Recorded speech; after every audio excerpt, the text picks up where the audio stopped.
పాడైపోతుంది కదా ఫ్రిడ్జ్ లో పెట్టకపోతే. పెరుగు అనుకోండి పులుపు వచ్చేస్తుంది. కూర వండుకున్నాం, ఏ సాంబారో పప్పు లోపల పెట్టుకోవడం పాడైపోతుంది బయట పెడితే. అందుకని ఆ టెంపరేచర్ లో పెట్టి రేపు తింటున్నాం. అంటే అది ఎన్ని రోజులు నిల్వ ఉండే శక్తి ఉంది దానికి, దాని లైఫ్ ఎంత ఉంది బయట పెడితే?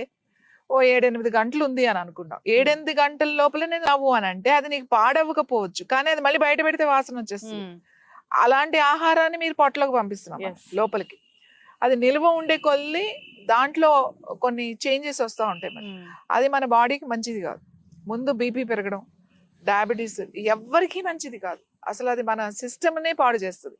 కాబట్టి ఫ్రెష్గా తినండి. మనం అదృష్టవంతులం, ఇంకా ఇక్కడ మనకు ఆ అవకాశం ఉంది. ఏ రోజు కూరగాయలు ఆ రోజులు తెచ్చుకుని చక్కగా వండుకుని ఏ పూటకు ఆ పూటకు వండుకు, అంటే చెట్టు ఇన్ని కాయలు దొరుకుతాయి, ఆల్ సీజన్లో ఫ్రూట్స్ దొరుకుతాయి. మనం ఏమి ఏదో తెచ్చుకుని, అంటే ఇప్పుడు మనం ఏంటంటే కొంచెం బిజీ అయిపోవడం అని చెప్పుకోవడం కాదు, లేజీనెస్తో ఆ కొంచెం టైం మనం రిలాక్స్ అవ్వచ్చు కదా అనే ఒక విషయంతో అన్ని ఫ్రిడ్జ్లో పెట్టేస్తున్నాం.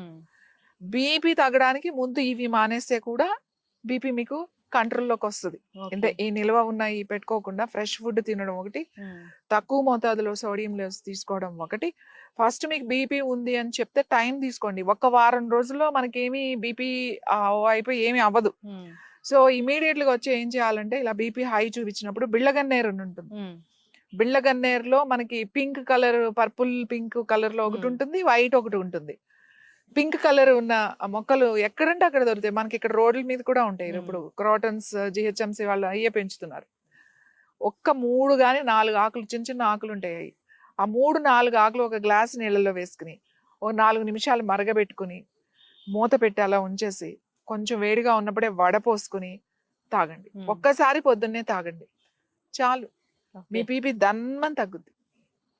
ఇంతమందికి చెప్తా నేను, మీరు బీపీ టాబ్లెట్ వేసుకుంటారు, మీరు 3 కానీ చూసుకోవాలి టాబ్లెట్ వేసుకునే వాళ్ళు. మళ్ళీ ఇది తాగేసి మళ్ళీ టాబ్లెట్ వేసుకుంటారు, లో అయిపోయింది అనుకోండి, చాలా బీపీ ఎక్కువ ఉన్నా పర్వాలేదు కానీ మరి లో అయిపోకూడదు.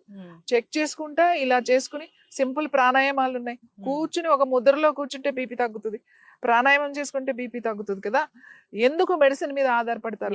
మెడిసిన్ వేసుకోకుండా మన ఇలాంటి చిన్న చిన్న మార్పులతోనే మనం బీపీని తగ్గించుకోవచ్చు.